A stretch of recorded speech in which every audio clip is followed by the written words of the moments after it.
Existe um lugar dentro de você que nenhum barulho do mundo consegue alcançar. Não é um lugar que você precisa encontrar. Não é um lugar que precisa ser construído. Ele já está lá. Sempre esteve. Por que então parece tão distante? Por que, em meio a tanta informação, tanta velocidade, tanto ruído, a paz parece uma coisa que os outros têm e você ainda está procurando? Sente-se, ou deite-se, se preferir. Feche os olhos por um instante. Não estou pedindo que você medite agora. Não estou pedindo que você pare de pensar.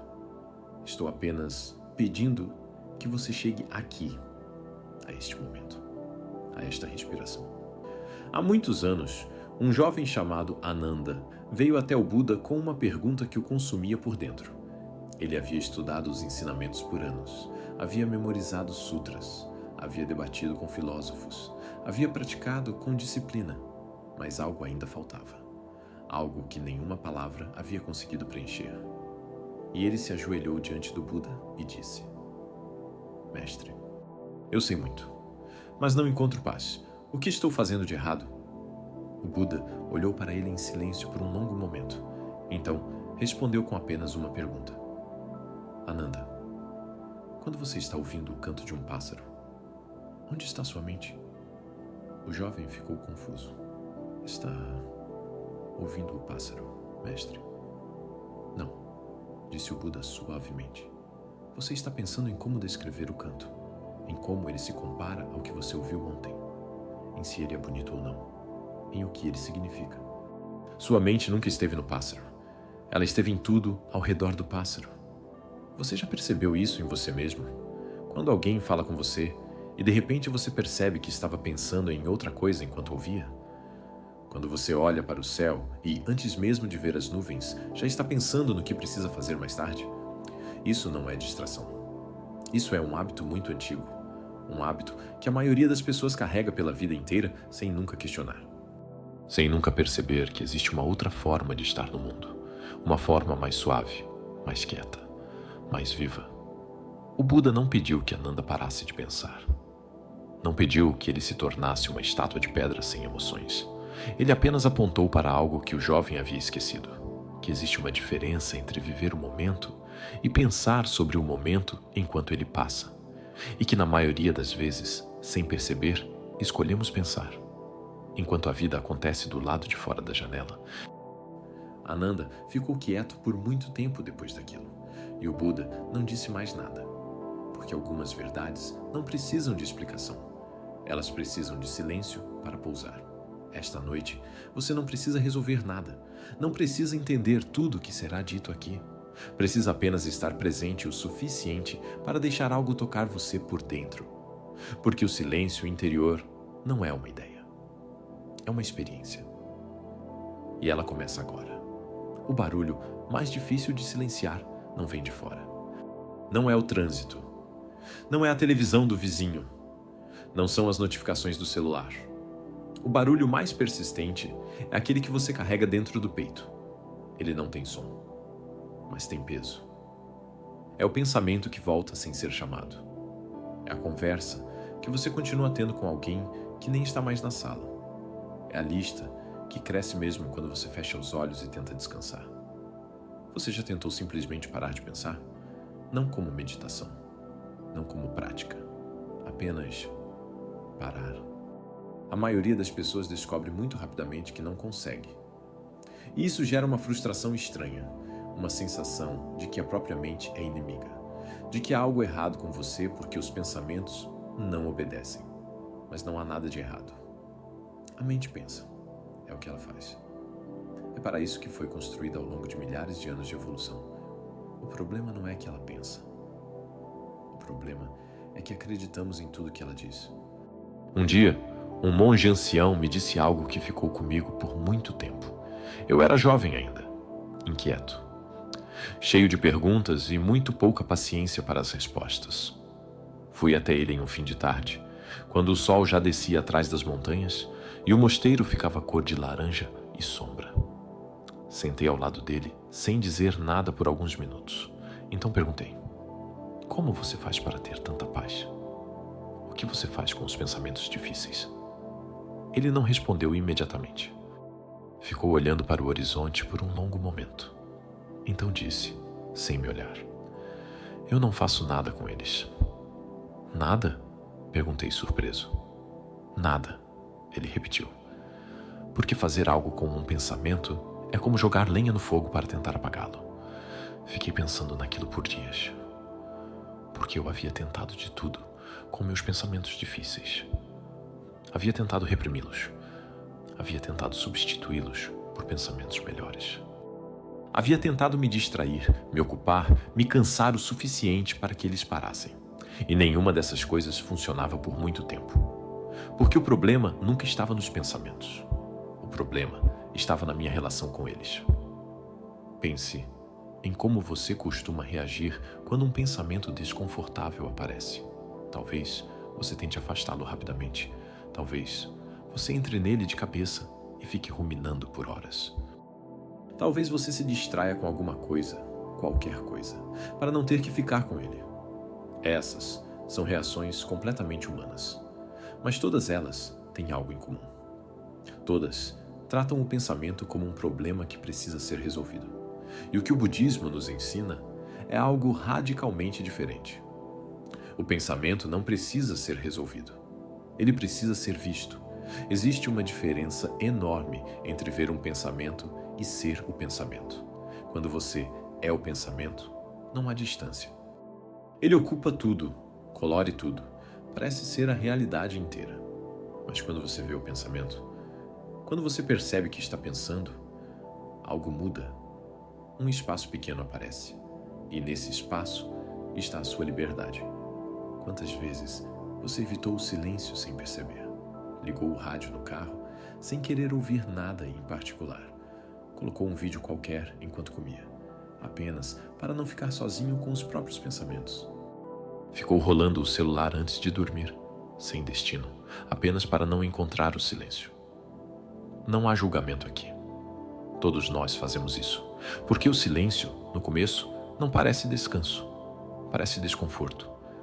Parece aquela sensação estranha de ter esquecido algo importante, mas não saber o quê. Mas o monge ancião me ensinou algo naquele fim de tarde. Ele disse: a mente que nunca descansa não é uma mente forte, é uma mente com medo. E eu perguntei: medo de quê? E ele respondeu, ainda olhando para o horizonte: medo de encontrar o silêncio, porque no silêncio a mente não tem onde se esconder. E o que ela vai encontrar lá? Perguntei. Ele finalmente me olhou e sorriu. Vai encontrar você. O silêncio não é vazio. O silêncio é o espaço onde você finalmente pode ouvir o que sempre esteve acontecendo por baixo do barulho, sua própria presença, sua própria vida, acontecendo agora. Neste instante, sem que você precise fazer nada para merecê-la. Então, esta noite, quando um pensamento aparecer, não lute, não siga, apenas observe. Como alguém que senta à beira de uma janela e vê a chuva cair, a chuva cai. Você permanece, seco, quieto, presente. Há um ensinamento que o Buda deu certa vez em um jardim, numa tarde comum, sem cerimônia. Estava sentado sob uma árvore de nim, rodeado de discípulos, quando percebeu que um deles estava diferente. Era um homem chamado Mahakassapa. Seus olhos estavam inquietos, os ombros rígidos, a respiração curta, como alguém que carrega algo pesado há tempo demais. O Buda não começou nenhum ensinamento naquele dia. Apenas olhou para Kassapa e disse com voz tranquila: você parece carregar algo pesado hoje? E Kassapa, sem conseguir esconder, respondeu: são meus pensamentos, mestre. Eles não param. Eu os combato.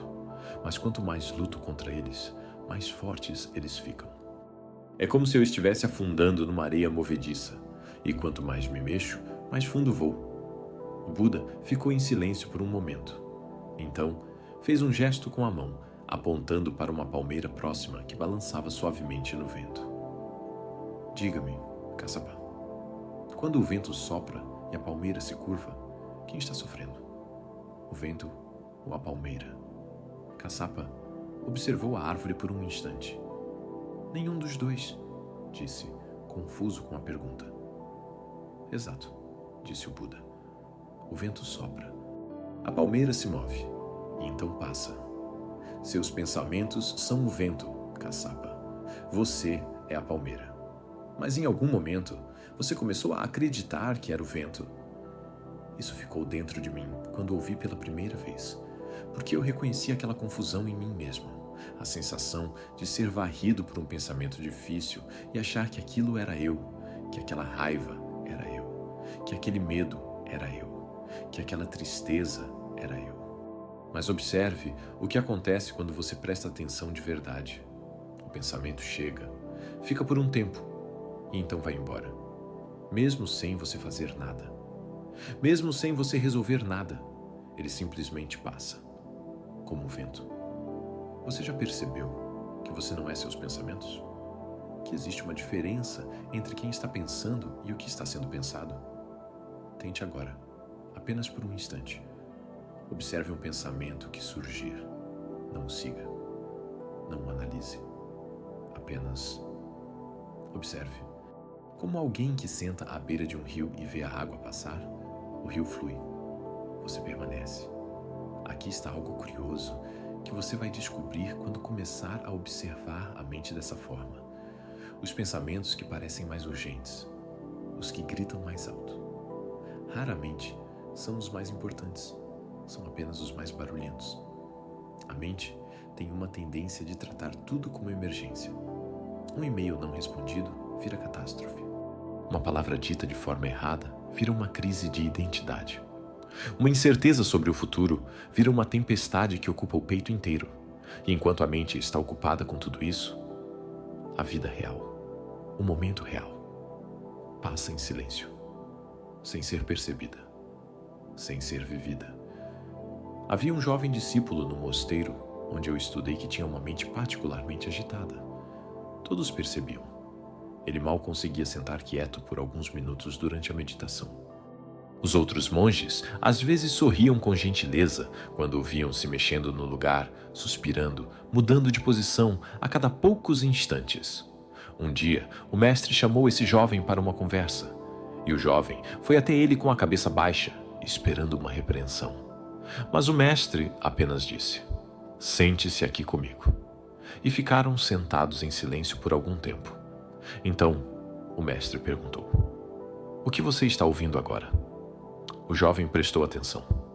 "Ouço o vento, os pássaros, o sino ao longe." "Mais alguma coisa?" O jovem fechou os olhos com mais cuidado.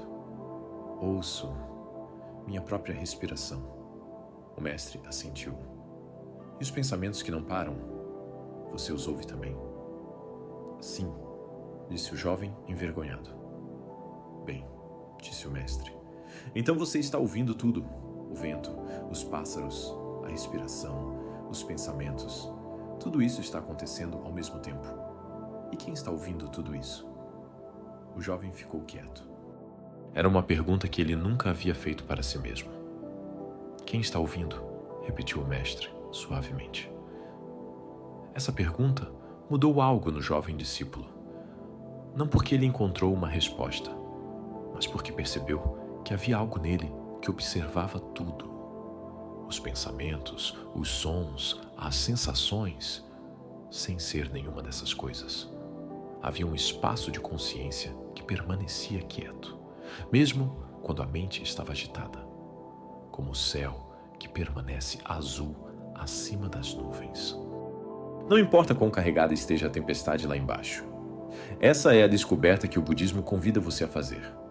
Não como uma ideia intelectual, mas como uma experiência direta, que você não é o fluxo de pensamentos. Você é a consciência na qual eles aparecem. E essa consciência, essa presença que observa, nunca foi perturbada, nunca ficou ansiosa, nunca se perdeu. Ela está aqui agora. Enquanto você ouve essas palavras, enquanto os pensamentos vêm, enquanto o corpo respira sozinho, sem precisar de ordens, há algo que percebe tudo isso, quieto, vasto, presente. Esse é o primeiro vislumbre do silêncio interior. não a ausência de pensamentos, mas o espaço que existe antes deles, durante eles e depois que eles passam. Um espaço que nunca foi perturbado.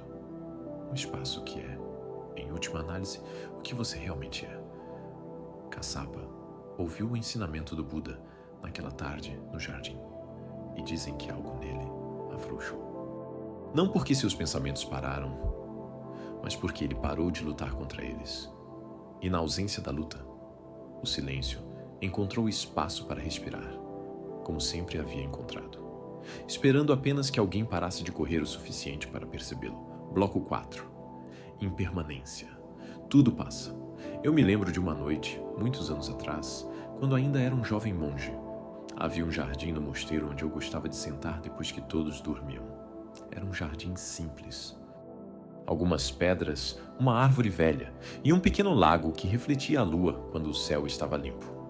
Naquela noite, eu estava sentado ali, olhando para o reflexo da lua na água, e uma brisa passou. O reflexo tremeu, se desfez.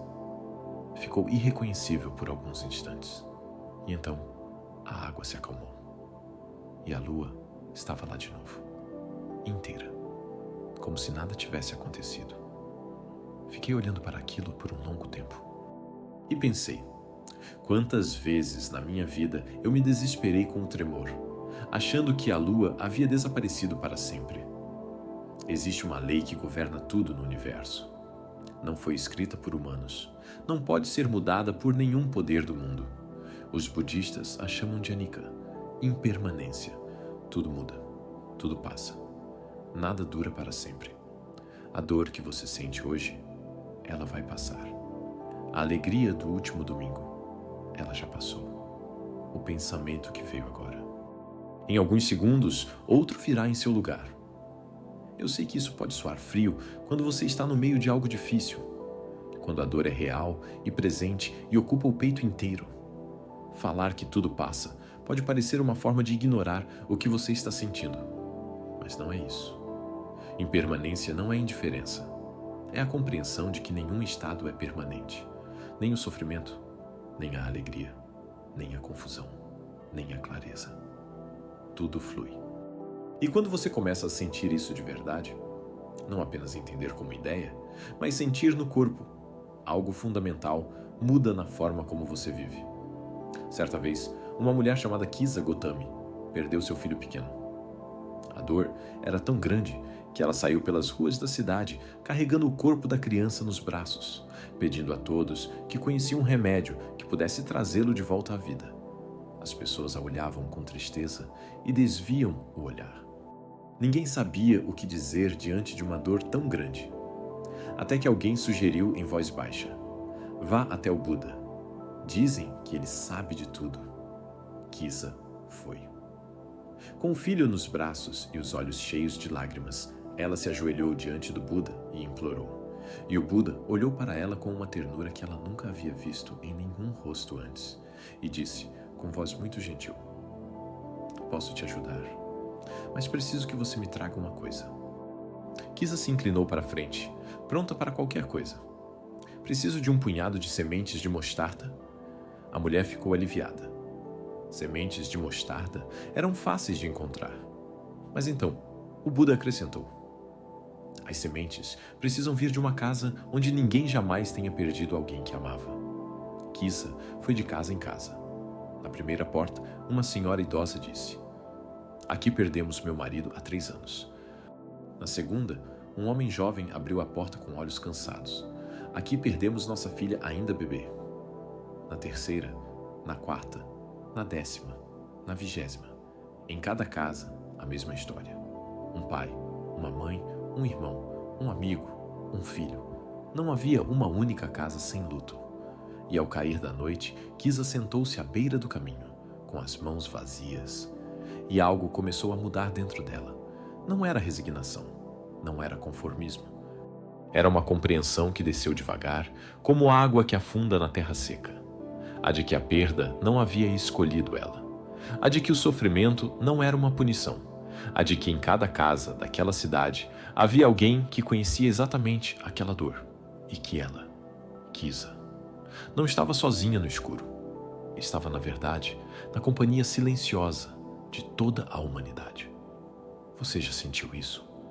Aquela sensação de que sua dor é única, de que ninguém poderia entender o que você está carregando? Eu já senti, muitas vezes. E talvez você também já tenha sentido, porque é assim que a dor funciona. Ela nos isola, nos faz acreditar que estamos sozinhos numa ilha que mais ninguém conhece. Mas Kisa descobriu naquela noite o que todos nós descobrimos quando paramos de correr da nossa própria dor, que ela é humana, profundamente, completamente humana. Ela voltou ao Buda sem as sementes. E ele olhou para ela e perguntou suavemente: "Você as encontrou?" E ela respondeu com uma calma que não havia nela pela manhã: "Não, mas encontrei algo maior." O Buda apenas assentiu, como alguém que já sabia desde o começo o que ela precisava encontrar. O que Kisa encontrou naquela noite não foi a cura para sua dor. A dor ainda estava lá. O amor por seu filho ainda estava lá. Mas a resistência havia diminuído. A luta contra o que já havia acontecido havia afrouxado. E nesse afrouxamento, nessa rendição suave ao que é, um espaço de paz apareceu. Não porque a vida ficou mais fácil, mas porque ela parou de exigir que a vida fosse diferente do que era. E eu quero te perguntar algo agora. Você está lutando contra algo que já aconteceu? Uma perda, uma mudança, uma versão de você mesmo que ficou para trás. Não precisa responder em voz alta. Apenas observe se há algo dentro de você que ainda se recusa a aceitar o que já é. Algo que a mente continua revisitando, reescrevendo, tentando resolver de outra forma. A impermanência não pede que você goste do que passa. Não pede que você finja que não dói. Ela apenas convida você a perceber que o rio continua fluindo, que a lua continua lá por trás do tremor na água, que você, assim como Kisa, assim como todos nós, é mais forte do que qualquer onda que já passou por você. E que o silêncio interior que você busca não está do outro lado da dor. Está dentro dela, esperando que você pare de fugir o tempo suficiente para perceber que sempre esteve lá, quieto, inteiro. Seu bloco 5, o apego e o sofrimento. Eu vou te contar uma coisa que demorei muito tempo para entender, e que quando entendi, mudou tudo. Durante anos, eu acreditei que o sofrimento vinha das circunstâncias, que se as coisas ao meu redor fossem diferentes, se as pessoas agissem de outro jeito, se a vida seguisse um caminho mais justo, eu estaria bem. Ficava esperando que o mundo se ajustasse para que eu pudesse finalmente descansar. E o mundo, como você já deve ter percebido, não costuma cooperar com esse plano. Foi no inverno de muito frio, quando eu tinha passado por uma perda que prefiro não nomear agora, que um mestre mais velho sentou ao meu lado e disse algo simples: "Você não está sofrendo pelo que aconteceu. Você está sofrendo pelo que acha que deveria ter acontecido." Fiquei em silêncio por um longo tempo depois disso, porque era verdade. E era desconfortável demais para aceitar imediatamente. O Buda não disse que a vida é sofrimento. Isso é um equívoco muito comum que eu ouço até hoje. O que ele disse foi algo mais preciso, mais cirúrgico. O sofrimento nasce do apego. E o apego não é apenas amar algo, não é querer o bem de alguém. O apego é a crença de que as coisas precisam ser de um certo jeito para que você possa estar bem, que a vida precisa seguir um plano específico, que as pessoas precisam se comportar de uma certa forma, que você precisa alcançar algo antes de merecer paz. E quando a vida não segue esse plano, que é quase sempre, o apego gera sofrimento. Não porque a situação é insuportável, mas porque a mente se recusa a aceitar o que é. Você já se pegou ruminando em uma situação que já terminou? Uma discussão de semanas atrás que você continua revisando na cabeça. Uma oportunidade que não veio e que você ainda questiona. Uma palavra dita de forma errada que ainda ecoa. O evento já passou, mas a mente continua lá. Continua reescrevendo o roteiro. Continua imaginando o que poderia ter sido diferente. E enquanto faz isso, ela não está aqui. Ela está num passado que não existe mais. Ou num futuro que ainda não chegou. E o momento presente, o único lugar onde a vida realmente acontece, passa vazio. Um jovem monge veio até mim uma vez com um olhar que eu reconheci imediatamente. Era o olhar de alguém que entende o ensinamento com a cabeça, mas ainda não conseguiu deixá-lo descer para o corpo. Ele disse: "Eu entendo. Sei que preciso largar o apego.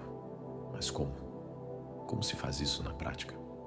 Porque quando eu tento largar, parece que estou fingindo que não me importo. E eu me importo?" Gostei muito dessa pergunta, porque ela era honesta. E porque eu havia me feito a mesma pergunta muitas vezes. Disse a ele: "Senta aqui comigo por um momento." Ficamos em silêncio. Alguns minutos se passaram. Então eu perguntei: "O que você está segurando agora?" Ele olhou para as próprias mãos, abertas sobre os joelhos. "Nada," ele disse. "Exato," respondi. "Suas mãos não estão segurando nada agora. Mas sua mente está segurando o mundo inteiro." Ele ficou quieto. "Largar o apego não é um evento," continuei. "Não é uma decisão que você toma uma vez e está feito. É uma prática.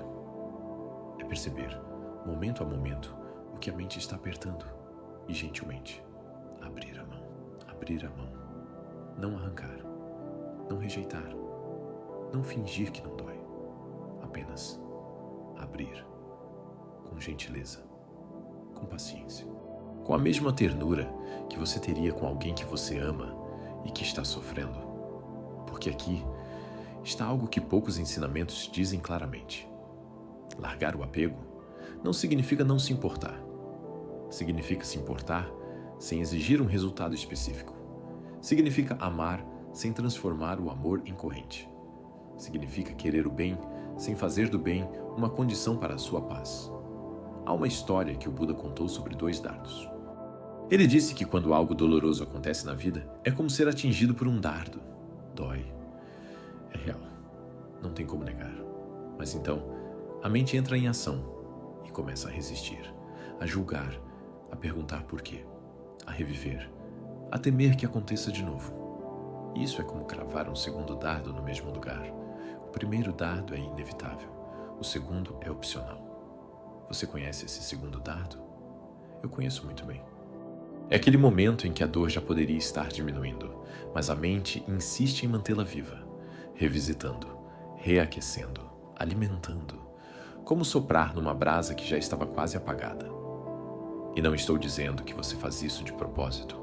Nenhum de nós faz. A mente faz isso porque acredita que está te protegendo. Acredita que se ela continuar analisando o problema, vai encontrar uma solução. Vai encontrar uma forma de garantir que aquela dor nunca mais aconteça. Mas algumas dores não têm solução. Algumas têm apenas aceitação. E aceitação não é fraqueza. É a forma mais corajosa de enfrentar o que é real. Naquela noite de inverno, depois que o mestre mais velho foi embora, fiquei sentado sozinho por muito tempo e fiz algo que nunca havia feito antes. Parei de tentar resolver. Parei de tentar entender. Parei de perguntar por quê. Apenas fiquei com o que estava lá, sem lutar. E foi a noite mais longa e ao mesmo tempo mais quieta da minha vida. Porque quando você para de lutar contra o que é, o silêncio não precisa mais competir com o barulho da resistência.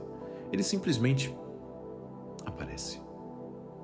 Como sempre esteve esperando. Do outro lado do aperto. Do outro lado da mão fechada. Esperando apenas que você abrisse os dedos, um por um, com gentileza, para encontrar que dentro da mão aberta não há vazio. Há espaço. E o espaço é onde o silêncio vive. Bloco 6. A ilusão do eu. Deixa eu te fazer uma pergunta que parece simples, mas que, se você ficar com ela tempo suficiente, começa a abrir algo muito profundo por dentro. Quem é você?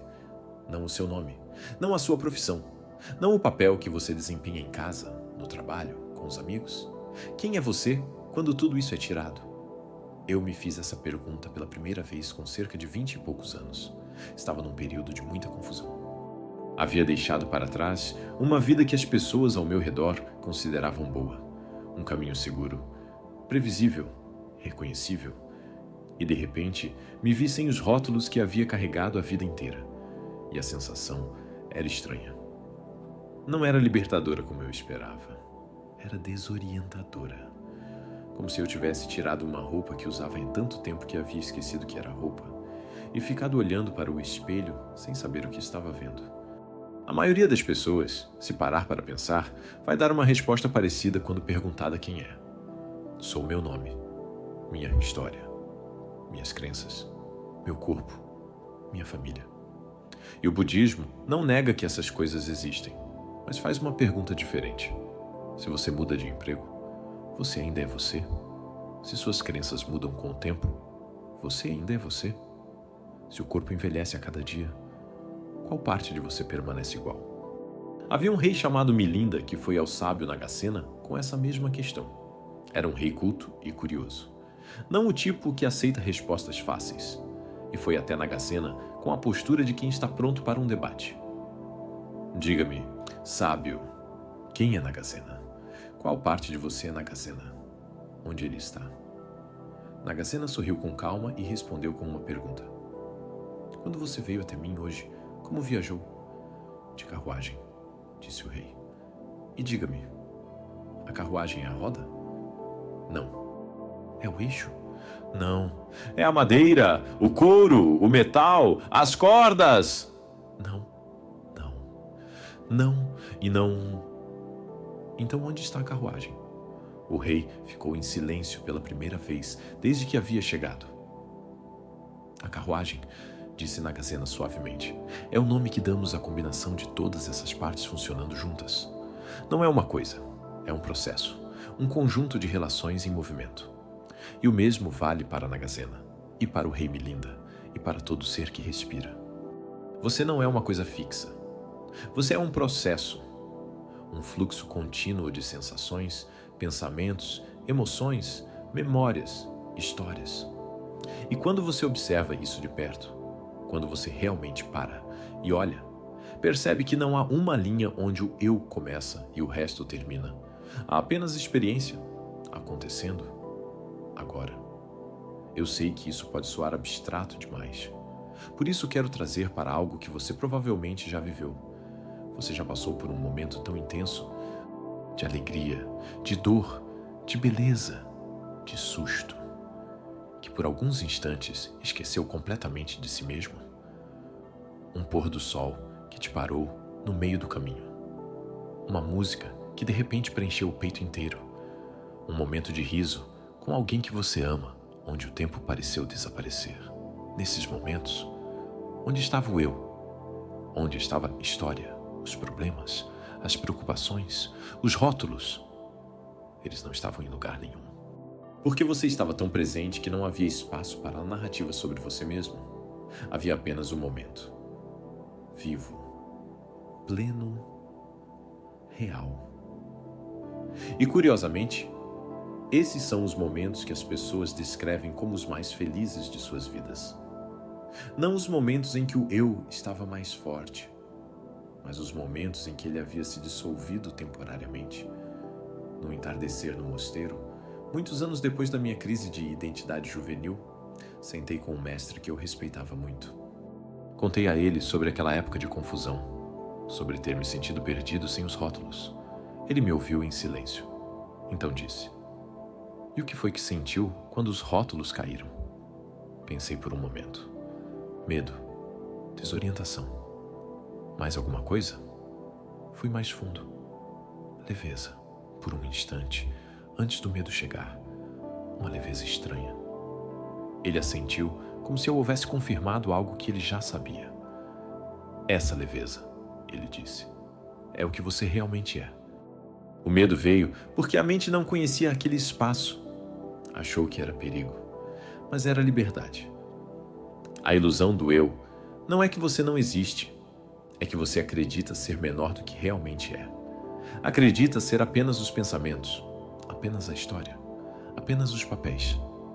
Quando, na verdade, você é o espaço onde tudo isso acontece. Quieto, vasto, impossível de ser danificado por qualquer pensamento que passe. E eu quero que você sinta isso agora. Não apenas entenda. por um instante. Deixe os rótulos descansar. Não precisa abandoná-los para sempre. Apenas por este momento, você não é seu nome. Não é sua profissão. Não é sua história. Você é aquilo que observa tudo isso. Presente. Silencioso. Aqui. O rei Milinda saiu diferente daquela conversa com Nagazena. Não porque havia recebido uma resposta, mas porque havia percebido que a pergunta em si era diferente do que pensava. Que buscar o eu como uma coisa separada e fixa é como procurar a carruagem depois de desmontar todas as peças. Ela não está em nenhuma parte isolada. Ela está na relação entre todas elas, em movimento, em fluxo, viva. E você, assim como o rei, assim como eu, assim como todos que já se fizeram essa pergunta profunda, vai descobrir que o silêncio interior não está escondido atrás de uma resposta. Está escondido atrás da pergunta errada. Quando você para de perguntar quem você é e começa apenas a ser, o silêncio não precisa mais ser procurado. Ele simplesmente está lá. Como sempre esteve, esperando, do outro lado de toda a história que você conta sobre si mesmo, quieto, inteiro, sorrindo. Bloco 7. Compaixão. O caminho de volta. Tem algo que eu preciso te dizer antes de continuar. Algo que demorei anos para aprender. E que quando aprendi, mudou a forma como eu me relaciono comigo mesmo e com tudo ao redor.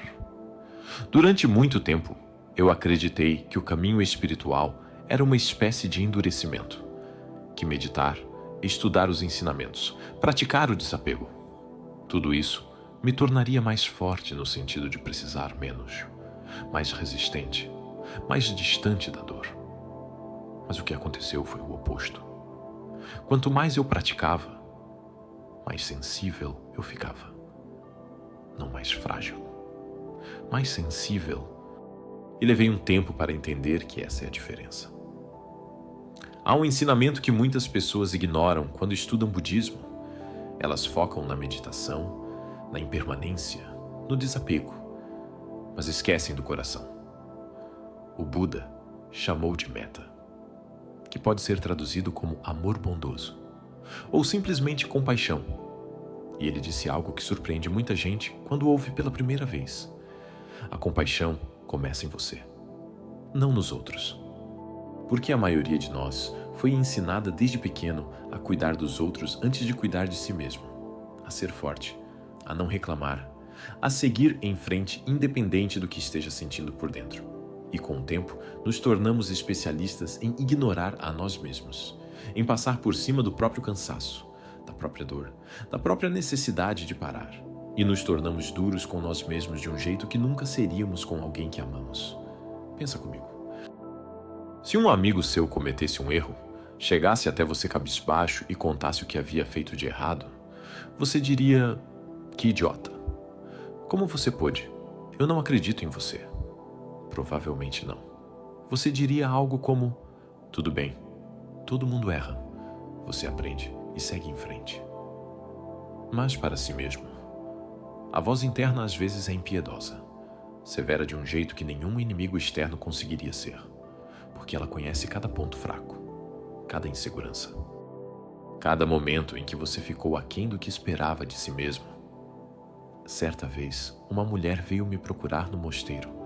Havia viajado por muitos dias para chegar até lá. Ela havia praticado meditação por anos. Havia lido inúmeros livros. Havia feito retiros. Mas ainda não encontrava paz. E estava cansada. Não do tipo de cansaço que uma boa noite de sono resolve. Era um cansaço que vinha de dentro, da alma. Sentei com ela num banco de pedra no jardim do mosteiro e deixei que ela falasse por um tempo sem interromper. Ela contou sobre sua prática, sobre suas tentativas, sobre suas frustrações. Então eu perguntei: quando você erra, o que você diz para si mesma? Ela ficou quieta. Por um longo momento, apenas olhou para as próprias mãos. Então disse, em voz muito baixa, quase um sussurro, que eu deveria saber mais, que já deveria ter melhorado, que sou fraca por ainda não ter conseguido. Fiz uma pausa antes de responder, porque reconheci aquela voz. Era a mesma que eu havia carregado por muitos anos dentro de mim, disse a ela. Então não é falta de meditação que te impede de encontrar paz. É falta de gentileza consigo mesma. Ela me olhou com os olhos cheios d'água. O silêncio interior que você procura não pode existir enquanto houver uma guerra dentro de você. E você? Existe uma guerra dentro de você agora? Uma voz que julga, que compara, que exige mais do que você consegue dar? Não precisa responder. Apenas observe se ela está lá, com curiosidade, não com mais julgamento. Compaixão não é fraqueza. Não é se render a tudo que você faz de errado e fingir que está tudo bem. Compaixão é a capacidade de olhar para o próprio sofrimento, para os próprios erros, para as próprias limitações e dizer: isso faz parte de ser humano. Eu não preciso me punir para melhorar. Posso ser gentil comigo mesmo e ainda assim crescer. O Buda ensinava que a compaixão tem 4 dimensões. A primeira é o amor bondoso, o desejo genuíno de que você e todos os seres estejam bem. A segunda é a compaixão propriamente dita, a capacidade de estar presente com o sofrimento sem fugir dele. A terceira é a alegria compartilhada, a capacidade de se alegrar genuinamente com a felicidade dos outros sem inveja. E a quarta, que poucos mencionam, é a equanimidade, a paz que permanece estável mesmo quando as circunstâncias mudam. Não porque você se tornou indiferente, mas porque encontrou um chão dentro de si mesmo que nenhuma tempestade consegue mover. Depois que a mulher foi embora naquele dia, fiquei sentado no jardim por mais algum tempo, pensando em quantas pessoas carregam esse peso invisível, a crença de que precisam ser perfeitas para merecer paz, de que o descanso é uma recompensa e não um direito, de que se cuidar é egoísmo. E pensei em como o mundo seria diferente se cada pessoa aprendesse desde cedo a se tratar com a mesma gentileza que oferece aos outros. Se a voz interna fosse uma aliada e não uma juíza, se o silêncio interior não precisasse ser conquistado, mas apenas permitido, porque é isso que a compaixão faz. Ela suaviza o terreno por dentro. E quando o terreno está suave, o silêncio não precisa lutar para entrar. Ele simplesmente pousa. Como uma ave que só pousa onde se sente segura. Então esta noite, antes de dormir, quero te convidar a fazer algo pequeno.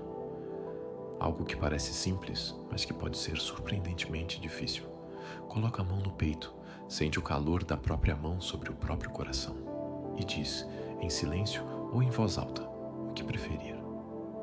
Eu fiz o melhor que pude hoje. Não preciso ser mais do que sou neste momento. Estou bem. Não precisa acreditar completamente nisso agora. Apenas plante a semente, porque a compaixão, assim como qualquer prática, cresce com repetição. Começa como um gesto estranho e com o tempo se torna o chão onde você caminha. Firme, gentil, silencioso. E é desse chão que tudo o mais que vamos explorar juntos esta noite vai nascer, porque sem gentileza consigo mesmo, qualquer prática se torna mais uma forma de exigência, mas com ela, até o silêncio mais profundo se torna acessível, não como conquista, mas como lar. Bloco 8. O momento presente. Deixa eu te perguntar algo. Onde você estava há 10 minutos? Não fisicamente, mentalmente. Sua atenção estava aqui, neste momento, nessas palavras. Ou estava em algum outro lugar, planejando amanhã, revisitando hoje, pensando no que ainda precisa ser feito antes de dormir. Não há resposta certa ou errada. É apenas uma observação. Porque a maioria de nós passa a maior parte do tempo em qualquer lugar menos aqui. Eu aprendi isso de uma forma que nunca vou esquecer. Foi durante um retiro de silêncio que durou 7 dias. 7 dias sem falar, sem ler, sem escrever, sem nenhuma distração. Apenas sentar, caminhar, comer, dormir e observar a mente. Nos primeiros 2 dias, eu quase enlouqueci. não de tédio, de barulho interno. Porque quando você tira todas as distrações externas, descobre o quanto a mente está constantemente em outro lugar.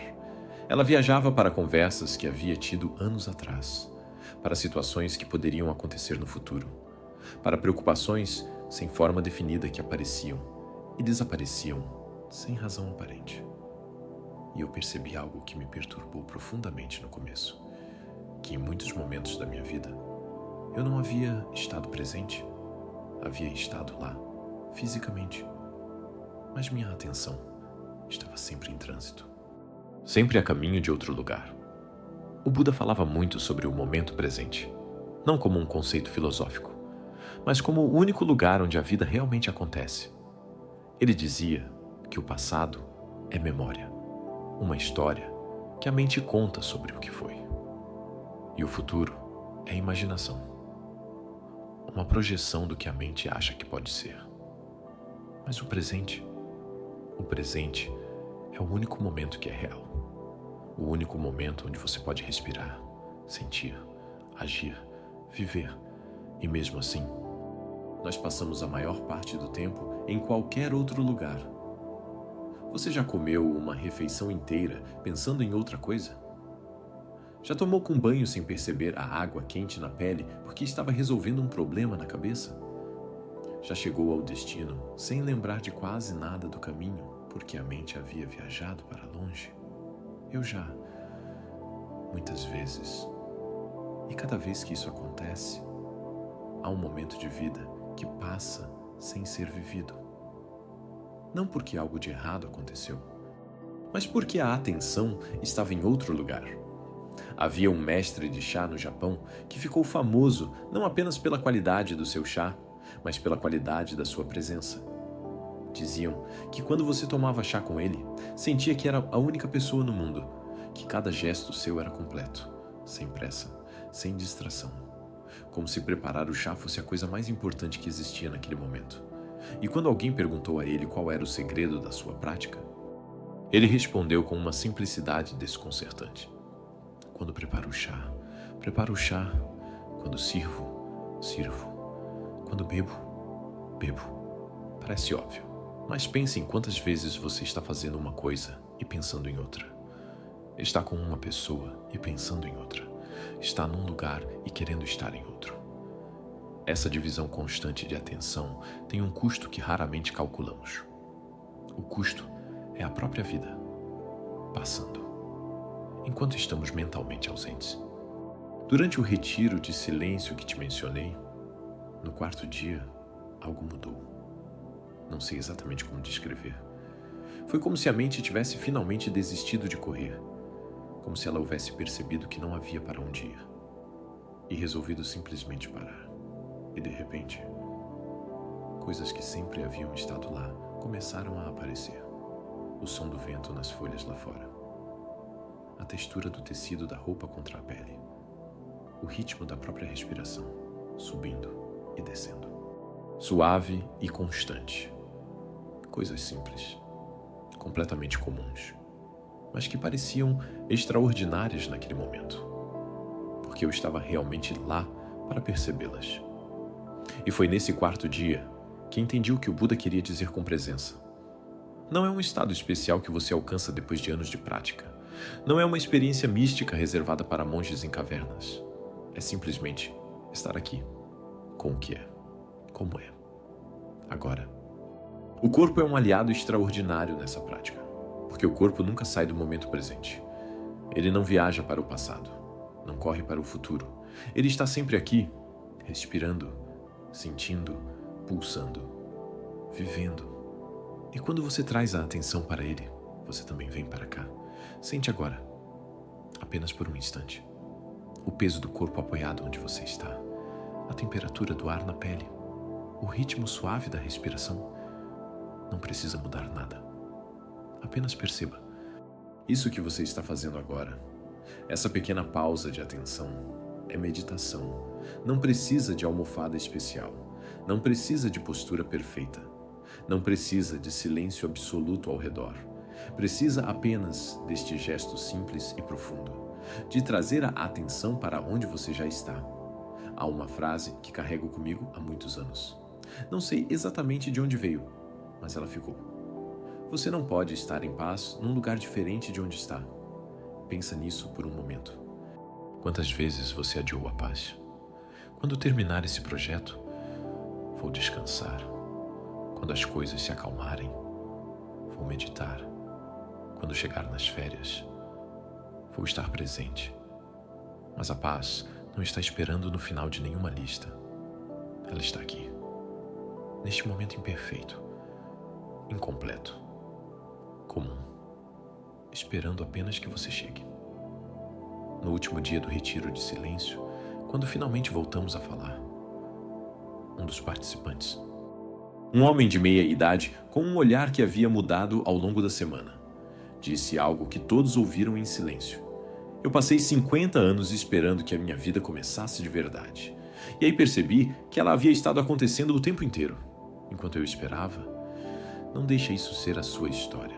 Não porque é errado esperar, mas porque você não precisa esperar. O momento presente está aqui, generoso, paciente, sem julgamento, oferecendo tudo o que você precisa para estar bem. Não amanhã, não quando as coisas melhorarem. Agora, apenas agora. E agora. E agora.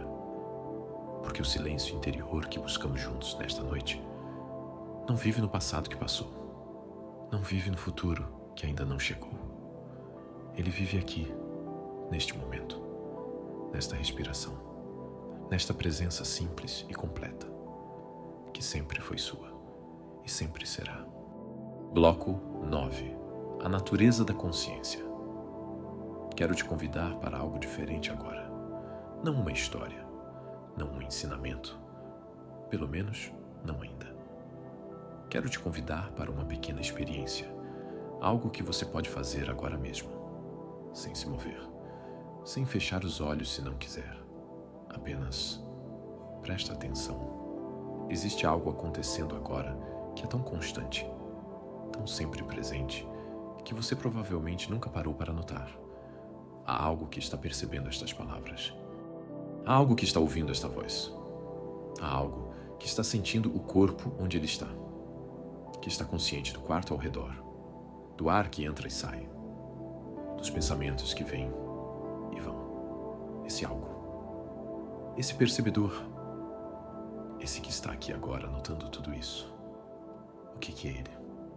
Não é um pensamento, porque você pode pensar em qualquer coisa e ele ainda está lá, percebendo o pensamento.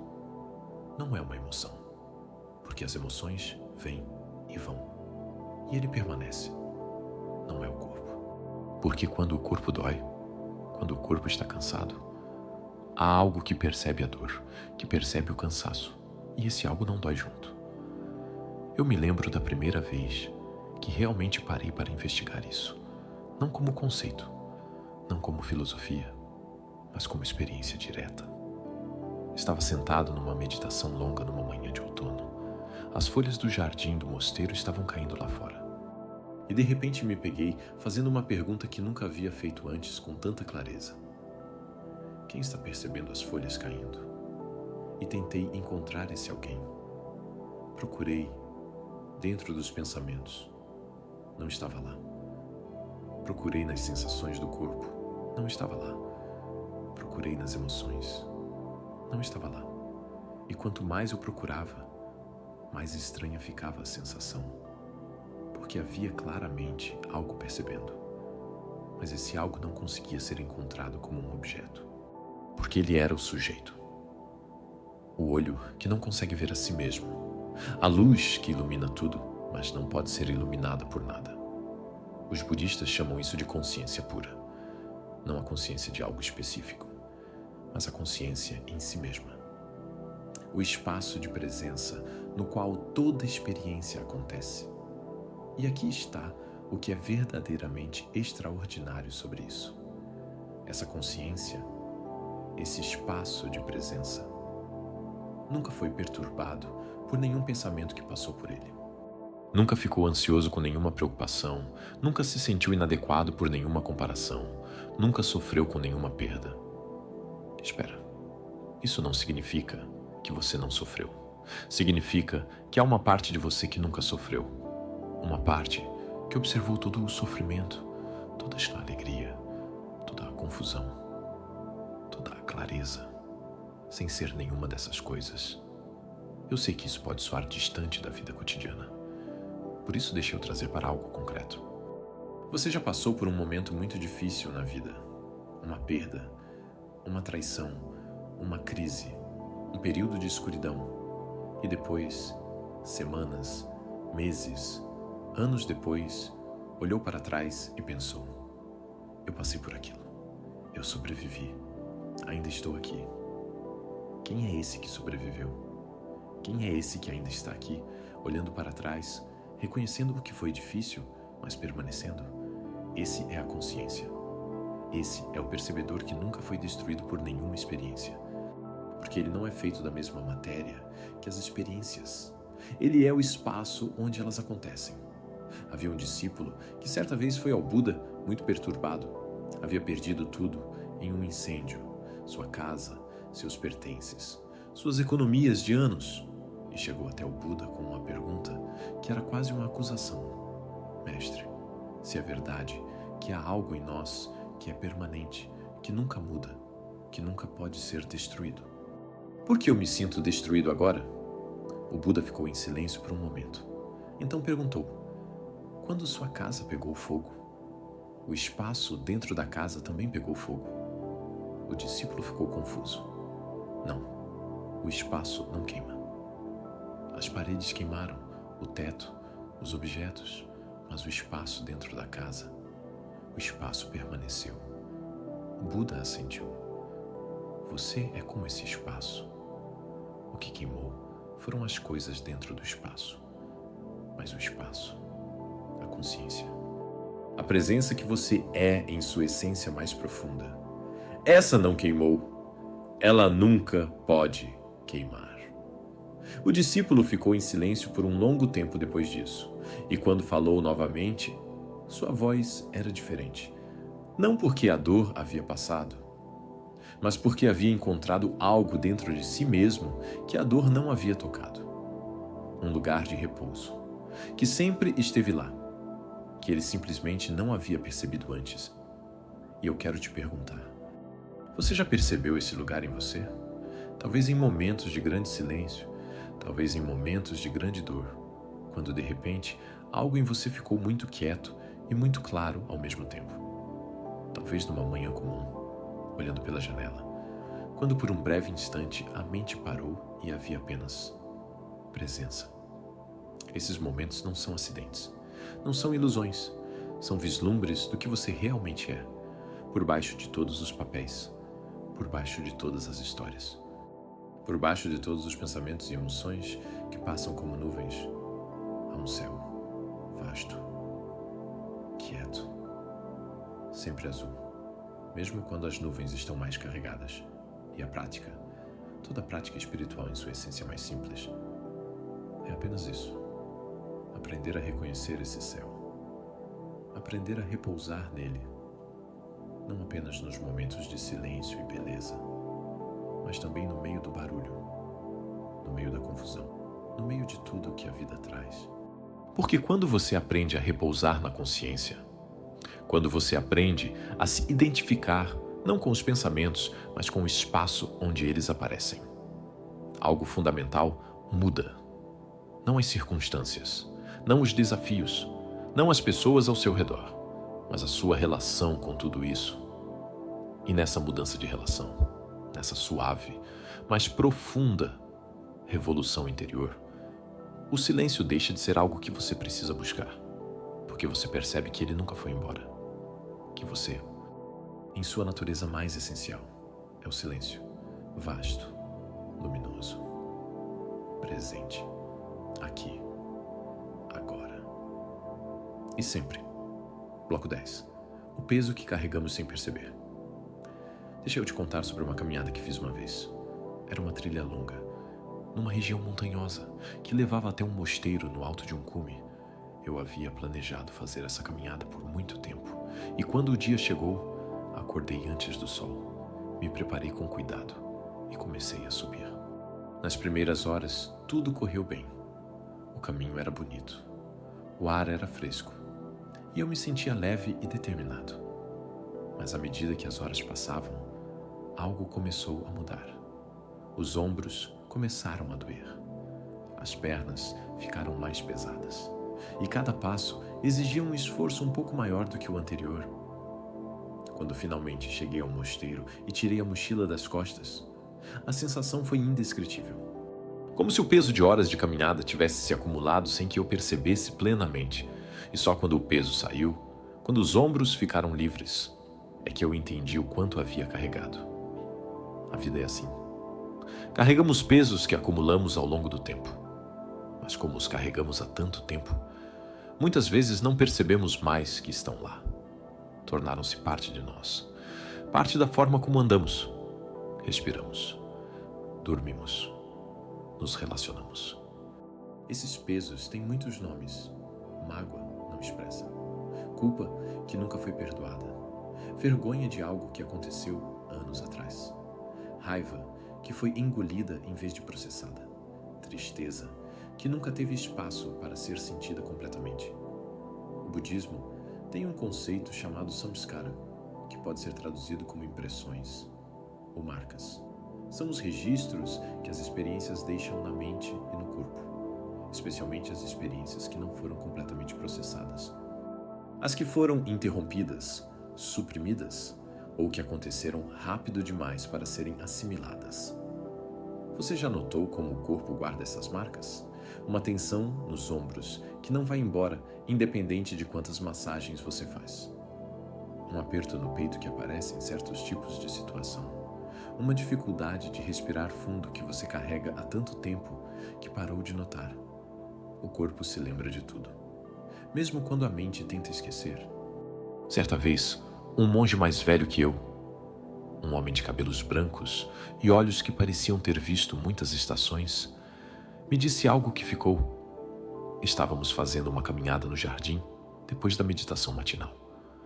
E eu havia compartilhado com ele sobre uma situação difícil que estava carregando. Uma situação que havia acontecido há muito tempo, mas que ainda aparecia nos meus pensamentos com frequência.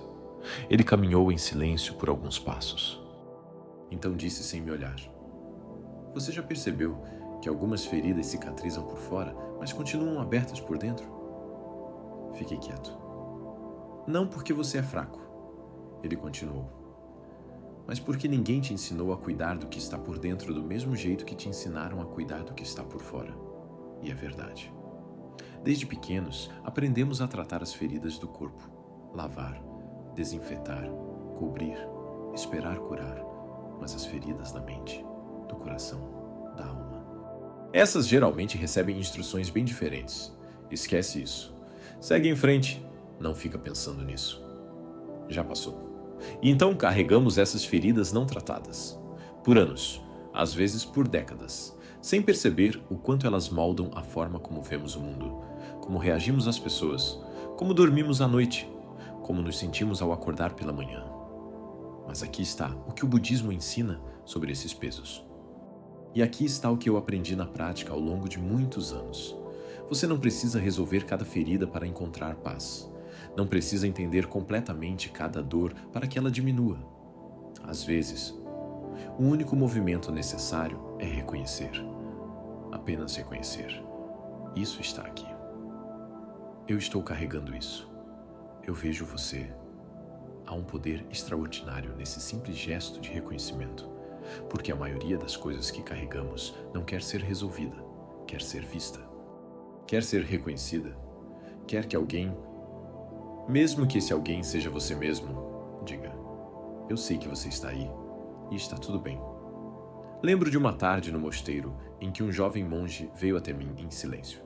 Sentou-se ao meu lado, sem dizer nada por um longo tempo. Eu esperei.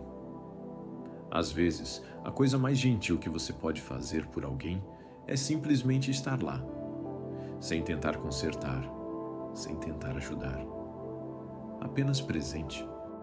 Depois de um tempo ele disse: "Não sei o que está errado, não consigo identificar, só sei que tem algo pesado aqui dentro." E colocou a mão no peito. Eu disse: então fica com isso por um momento.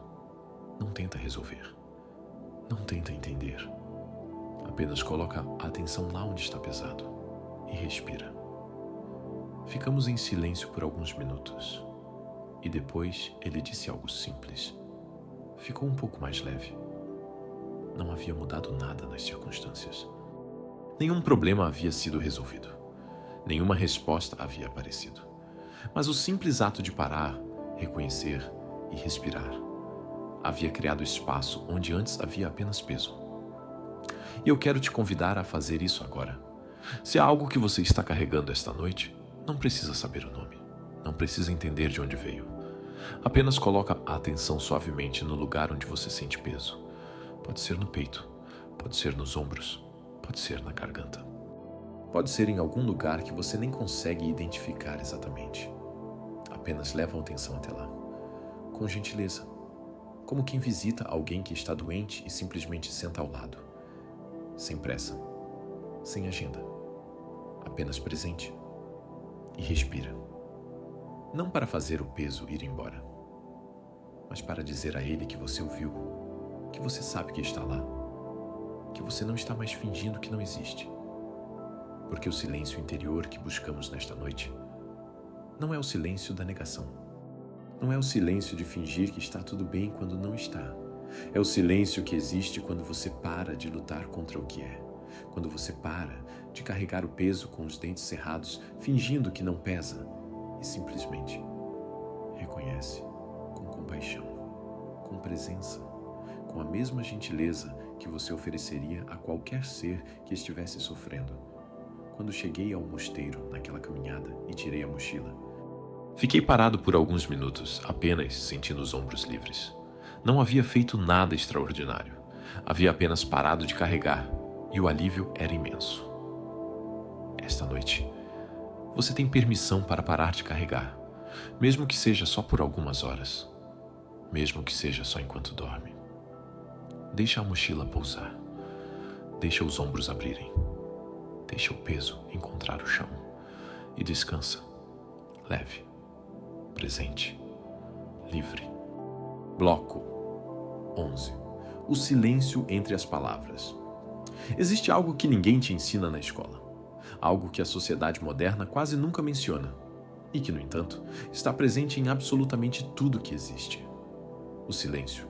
Não o silêncio como ausência de som, mas o silêncio como presença, como substância, como o tecido invisível do qual tudo emerge e para o qual tudo retorna. Pensa comigo por um instante numa música. O que cria a beleza não são apenas as notas. São os espaços entre as notas, as pausas, os momentos de silêncio que dão às notas o espaço para respirar, para ressoar, para significar.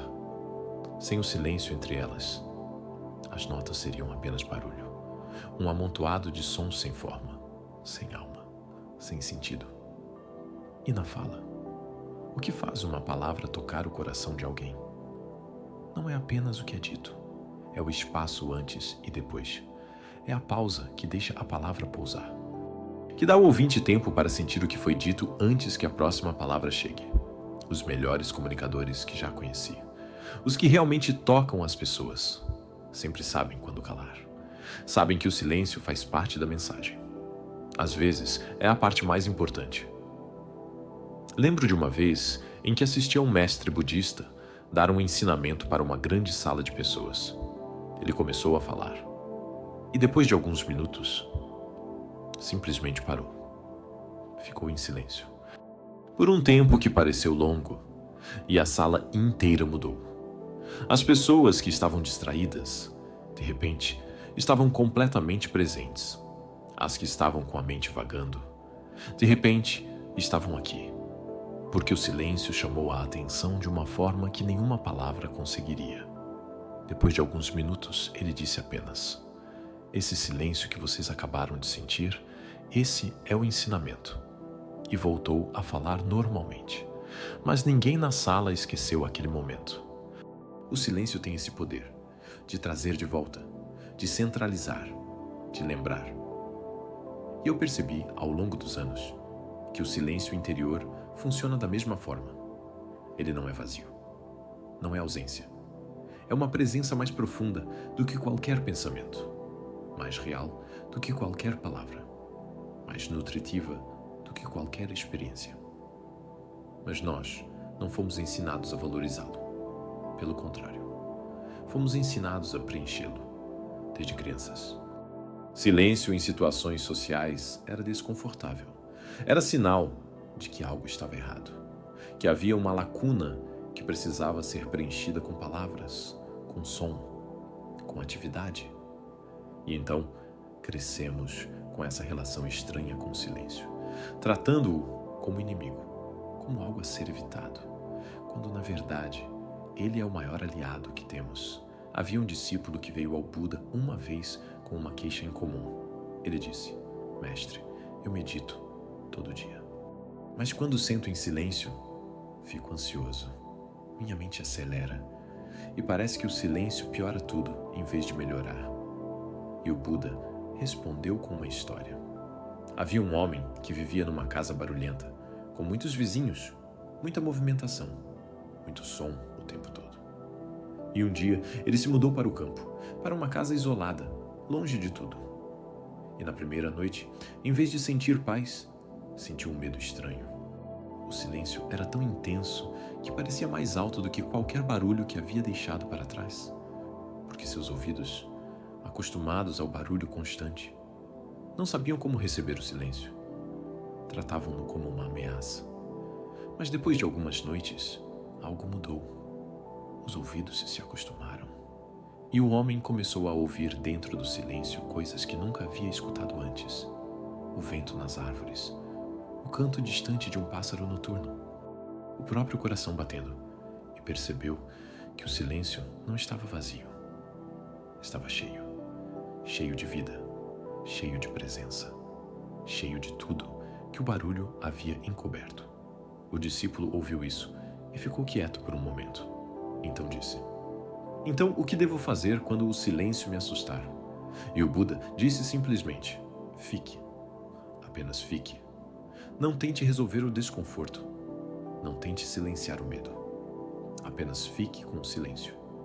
Como você ficaria com um estranho que com o tempo se torna amigo?" E é exatamente isso. O silêncio interior precisa ser cultivado como uma amizade, com paciência, com presença, com a disposição de passar tempo com ele mesmo quando parece desconfortável no começo. Eu me lembro de como era no início da minha prática. Sentar em silêncio por 20 minutos parecia uma eternidade. A mente protestava, se agitava, criava urgências onde não havia nenhuma. Havia dias em que eu me levantava mais agitado do que havia sentado. E havia uma voz dentro de mim que dizia: "Isso não está funcionando. Você não é feito para isso. Outras pessoas conseguem, mas você não." Mas eu continuei. Não por força de vontade, mas por curiosidade. Havia algo naquelas sessões, mesmo nas mais difíceis, que me chamava de volta. Um vislumbre ocasional de quietude. Um momento brevíssimo em que a mente parava e havia apenas presença. E nesses momentos, mesmo que durassem apenas alguns segundos, havia algo que eu reconhecia, como quem encontra um sabor que comeu na infância e que havia esquecido completamente. Uma memória, não de experiência, mas de essência, como se aquela quietude não fosse nova, fosse antiga, a coisa mais antiga que existe. E com o tempo, aqueles momentos foram ficando mais longos. Não porque eu ficasse melhor na meditação, mas porque fui ficando mais confortável com o silêncio. Como o homem da história que foi para o campo, meus ouvidos internos foram se acostumando e fui começando a ouvir dentro do silêncio o que sempre havia estado lá. Uma presença quieta e vasta, que não precisava de nada, que não estava esperando nada, que estava simplesmente aqui. E essa presença, esse silêncio vivo e luminoso, não é algo que pertence apenas a monges em mosteiros. Não é algo que requer anos de prática antes de ser tocado. Ele está em você agora, enquanto você ouve estas palavras, enquanto a respiração sobe e desce, enquanto o corpo descansa onde está, por baixo de todos os pensamentos, por baixo de todas as preocupações, por baixo de toda a história que a mente conta. Há silêncio, vivo, presente, esperando apenas que você se aproxime, com gentileza, com curiosidade, como quem visita um amigo antigo que sempre esteve lá, mas que faz tempo não visitava. Esta noite, deixe o silêncio ser seu companheiro. Não o silêncio que você força, não o silêncio que você exige de si mesmo, mas o silêncio que você permite, que você convida, que você recebe como um hóspede bem-vindo, porque ele veio para ficar, não como visitante, como morador, como o que sempre foi, o fundo quieto e luminoso, do qual você nunca realmente se separou e para o qual, esta noite, você está finalmente voltando para casa. Existe um paradoxo no coração de toda a prática espiritual. E eu demorei muito tempo para entendê-lo, porque ele vai contra tudo o que nos ensinaram sobre como alcançar qualquer coisa na vida. O paradoxo é este. Quanto mais você tenta encontrar a paz, mais ela se afasta. E quanto mais você para de tentar, mais ela se aproxima. Eu sei como isso soa. Soa como uma daquelas frases bonitas que não significam nada na prática. Mas deixa eu te contar o que aconteceu comigo numa tarde que mudou a forma como entendo todo esse caminho. Havia passado semanas num período intenso de prática, meditando por horas todos os dias, estudando os textos com dedicação, fazendo tudo que me havia sido ensinado. E quanto mais eu me esforçava, mais distante a paz parecia. Era como tentar segurar água com as mãos. Quanto mais eu apertava, mais escorria. Até que numa tarde, completamente exausto de tentar, simplesmente parei. Não como estratégia, não como técnica. Apenas parei. Sentei debaixo de uma árvore no jardim do mosteiro e não fiz nada. Não meditei. Não observei a respiração. Não tentei estar presente. Não tentei não tentar. Apenas fui. Sem agenda. Sem objetivo. Sem nenhum lugar para chegar. E foi nessa tarde, nessa rendição completa, que algo que eu havia buscado por semanas simplesmente apareceu. Não dramaticamente. Não com nenhuma experiência extraordinária. Apenas uma quietude suave que se instalou, como névoa que pousa sobre um lago ao amanhecer. Sem anunciar. Sem pedir permissão. Apenas lá. Os taoístas têm um conceito chamado Wu Wei, que pode ser traduzido como não ação ou ação sem esforço. Não é preguiça, não é passividade. É a arte de agir em harmonia com o que é, em vez de lutar contra. É a diferença entre nadar a favor da corrente e contra ela. Os dois chegam ao outro lado.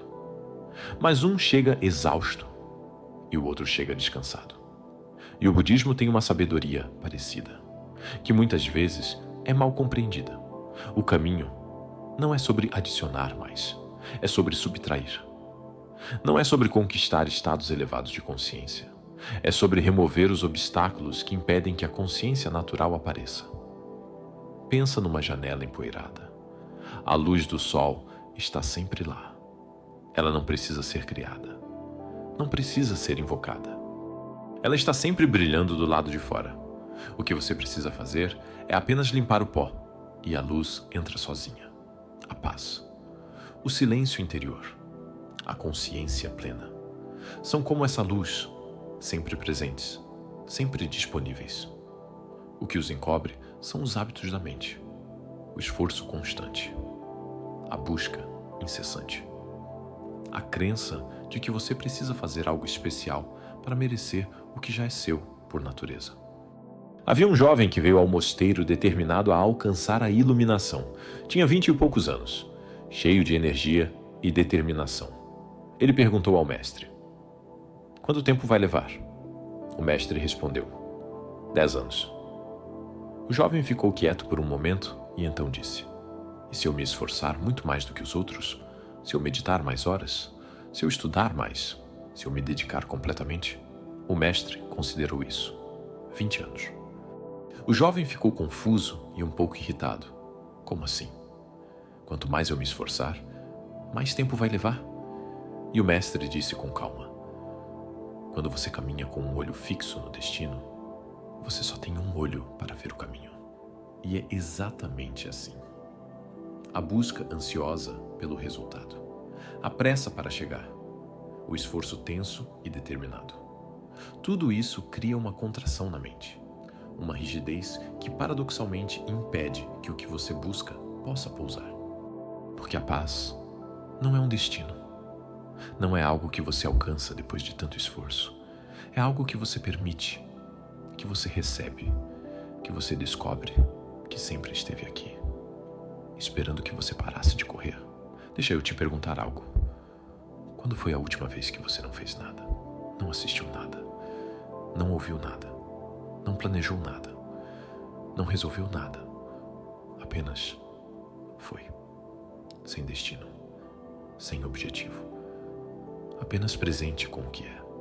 Para a maioria das pessoas, essa pergunta gera um desconforto imediato, porque não fazer nada parece errado, parece improdutivo, parece que você deveria estar usando esse tempo para algo, e isso diz muito sobre como fomos condicionados.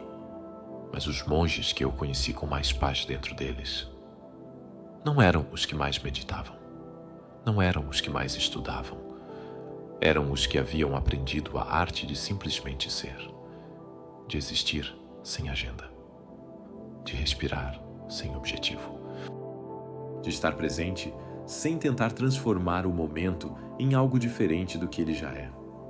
Isso, deixa eu te dizer com clareza, não é passividade. Não é desistir da vida.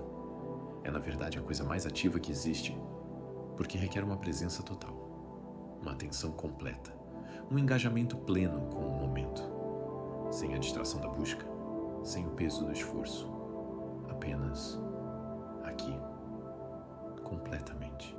Naquela tarde debaixo da árvore, quando parei de tentar, percebi algo que carrego até hoje, que a paz que havia buscado por semanas com tanto esforço estava presente o tempo inteiro.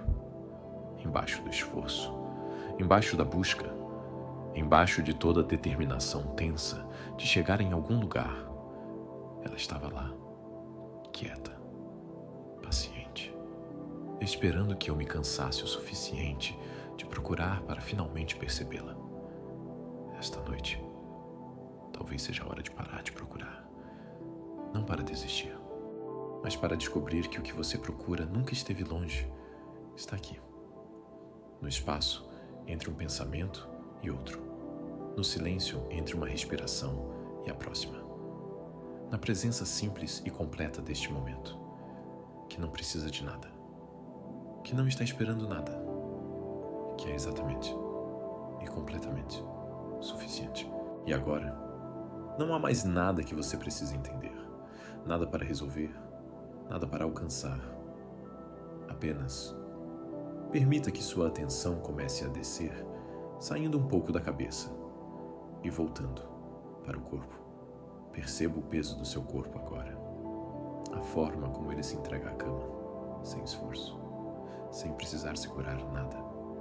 Talvez você note pontos de contato, as costas, as pernas, a cabeça apoiada e sem fazer nada, apenas observando. Esses pontos começam a se tornar mais presentes, mais reais. E enquanto você percebe isso, algo natural começa a acontecer. Sua respiração vai se ajustando sozinha, sem controle, sem tentativa, apenas acontecendo. Sinta o ar entrando e saindo como uma maré tranquila, indo e vindo. E talvez, entre uma respiração e outra, existe um pequeno espaço, quase imperceptível, mas que está lá, um instante, onde não há nada acontecendo. Permaneça aí, por um momento, sem pressa. E se um pensamento surgir, não há problema. Você não precisa afastá-lo, nem segui-lo. Apenas note e deixe que ele passe, como um som distante, que vem e vai, sem te levar junto. Agora, traga uma atenção suave para o seu peito, sem forçar nada, apenas sentindo. Talvez haja um leve aperto, talvez haja espaço. Não importa. Tudo é bem-vindo aqui, e aos poucos, permita que essa região amoleça, como se algo estivesse sendo liberado, não pela sua força, mas pela sua permissão. E sem perceber, seu corpo começa a entender que não há nada a proteger agora, nada a resolver, nada a controlar. E quando o corpo entende isso, ele começa a fazer o que sempre soube fazer: soltar. Talvez suas pálpebras estejam mais pesadas agora. Talvez seus pensamentos já não tenham a mesma força, como se estivessem mais distantes, mais suaves. E você não precisa fazer nada com isso. Apenas continuar aqui, respirando, sentindo, permitindo. E nesse espaço, onde você não está tentando chegar a lugar nenhum, algo começa a se revelar. Uma quietude simples, sem esforço, sem construção.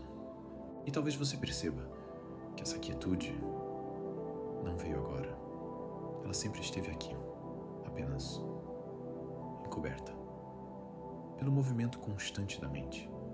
E agora que esse movimento desacelera, mesmo que só um pouco, essa presença começa a me aparecer, naturalmente. E você pode descansar aqui, sem precisar segurar esse momento, sem medo de perdê-lo. Porque não é algo que você cria, é algo que você permite, suavemente. Permaneça nesse ritmo, respiração após respiração, sem pressa, sem objetivo. E se o sono vier, deixe vir, sem notar o momento exato, sem tentar perceber quando aconteceu. Apenas permita-se ser levado, lentamente, para dentro desse descanso, que não exige nada de você. Porque neste momento, você já está exatamente onde precisa estar. E enquanto você permanece aí, nesse espaço tranquilo, onde nada precisa ser apressado, nada precisa ser resolvido, apenas continue. Talvez você nem esteja mais acompanhando cada palavra. E está tudo bem. Porque o que precisava ser recebido já foi. A partir daqui, não há mais nada a fazer. Apenas permitir que esse silêncio suave te leve cada vez mais fundo. E conforme a noite avança, seu corpo continua fazendo o que sempre soube fazer: descansar, restaurar, equilibrar. E sua mente, aos poucos, vai aprendendo que não precisa mais carregar tudo, que pode soltar, que pode confiar. E talvez amanhã você não lembre de cada parte disso, mas algo sutil vai estar diferente, um pouco mais leve, um pouco mais silencioso por dentro. E isso já é suficiente. Se em algum momento a mente voltar a se agitar, você já sabe o caminho: respirar, observar, permitir. Sempre haverá esse lugar dentro de você, onde tudo desacelera, onde tudo se aquieta. E você pode voltar aqui quantas vezes precisar, sem esforço, sem pressa. Agora, deixe o restante acontecer sozinho. Boa noite, descanse e que sua mente encontre o caminho de volta para casa.